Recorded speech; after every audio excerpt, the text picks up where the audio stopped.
Good morning sa lahat mga lapatids. Welcome back dito sa J. Christian Love TV. For today's video mga lapatids is magpaparo tayo ngayon ng mga YB natin mga lapatids. Nang sana is lumakas sila mga lapatids at pagkakuha ng vitamina. So kung gusto nyo samahan, tara let's go.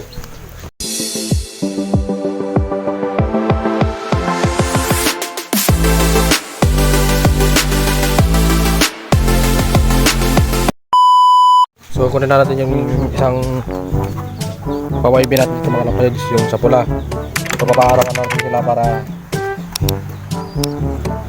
lumakas-lakas na sila rin at makakuha na sila ng kunting init. Yan, para yung balahibo nila is lumutong-lutong na. Yan. So kunin pa natin yung iba niyang mga kasama mga lapatids. So doon sa dito is dalawa rin. Sa African Black Eagle natin is dalawa. Yan, dalawa. Tapos dito is dalawa rin. Sa Taiwan bird natin, subalit silang lima pa lang ang mabibilan natin sa araw kasi ito is masyado pang YB mga lapatids. Hindi, wala pang tumubong balahibo sa kanya, sa kanilang YB. So ito pa lang. Yan. Yan, aalisin muna natin yan.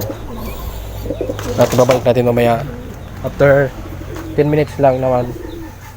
So 10 minutes lang naman natin sila ibibilad sa araw. So balikan na lang natin yung isa.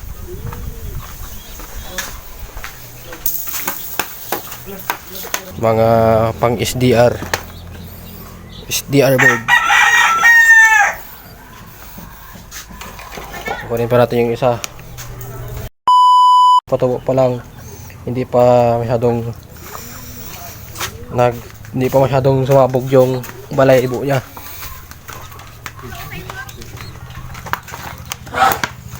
Yan,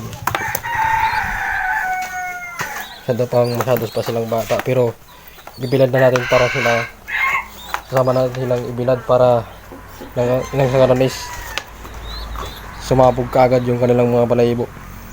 Parang ganito. So ito mga ganito is pwede lang bibilad talaga mga yan. So bali tatlo yung pasuksok natin ngayon. So ito mga bata is muntik pa tayong nasalisihan, hindi nasuksukan ng ring. Kaya nabuti na lang nasuksukan natin sila kaagad at chinik ko kaagad yung kanilang kulungan. Yan. So bago yan, so punta muna tayo sa mga breeding natin. So bali mayroon tayong isang binaklas na ito yung isang ibon natin na breeding.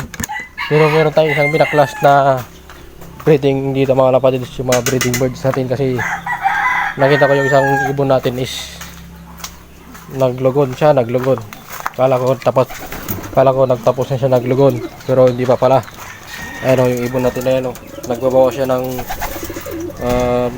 ng kanyang feeders. So binaklas ko muna siya mga lapatids dahil masakit magpatubo ng feeders mga lapatids, kaya binaklas ko muna. At medyo matatagalan pa yan bago natin siya isasalang ulit. So hindi ko tinuloy yung pagkabibirid sa kanya kasi alam kong masakit yung balahibo niya mga lapatids, yung katawan niya. At kaya yan mga lapatids, so dito muna siya sa ating stock bird, ay sa stock loop.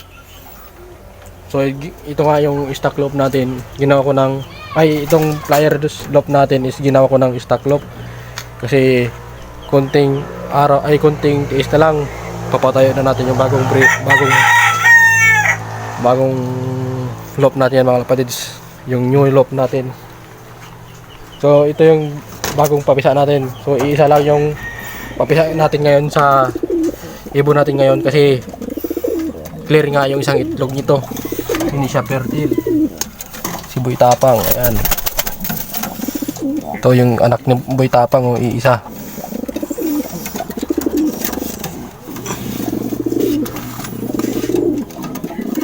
So pagka tapos natin yan hybrid.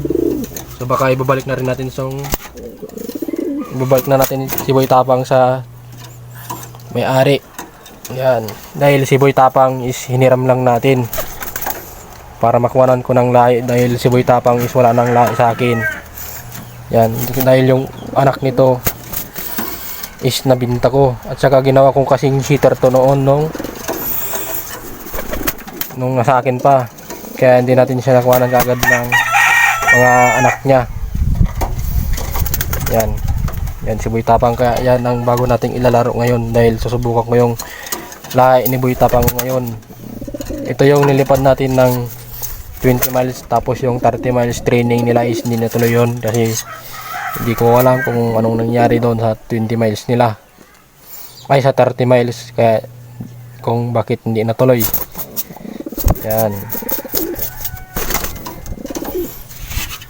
bali speedbird nga pala si Boy Tapang.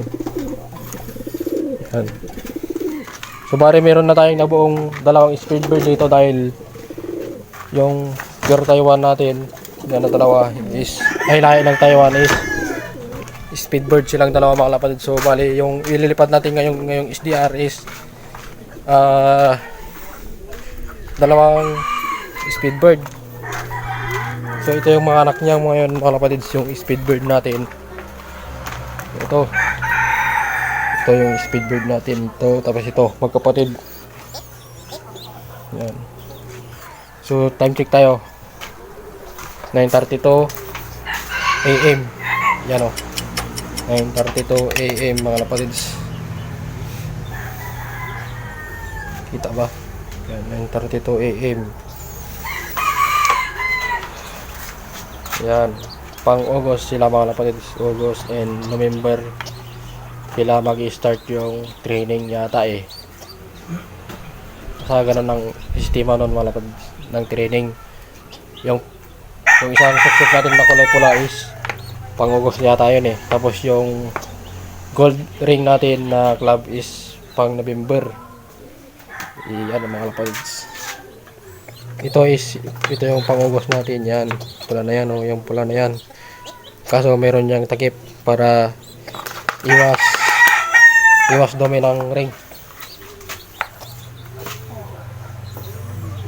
Yan, na sila mga kapatids. Hingal na. So balikan ko kayo mamaya mga kapatids pag after 10 minutes.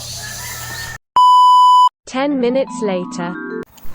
So ayan mga kapatids, after 10 minutes. So babalik na natin yung mga YB natin sa kanilang mga magulang. Tapos pero yung kanilang paglalagyan is sasahig muna, dahil nilinis ko yung mga paglalagyan nila mga kapatids. Yan, hingal na sila oh. Hingal na yung mga warriors natin, baby warriors. So tara mga kapatids, hindi na natin ito patatagalin pa. So bubalik na natin sa mga magulang nila, baka ibalik pa ng iba. So yan mga kapatid, so naibalik na natin sa kanilang mga pugad. Pero ito is nasa bugad, pero dahil malinis pa naman yung kanyang pugad. So sa pugad ko na nilagay. Pero yung dalawa sa latag muna sa baba, sa sahig. Yan. So all goods naman yung dropping ng ibon. So nandito rin yung speedbird natin, Taiwan bird. Yan, all goods sila, dropping check. Yan, all goods.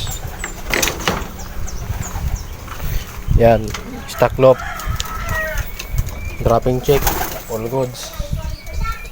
Yan mga kapatids. So dito ko natatapusin yung video natin. So like and share and subscribe. Ingat.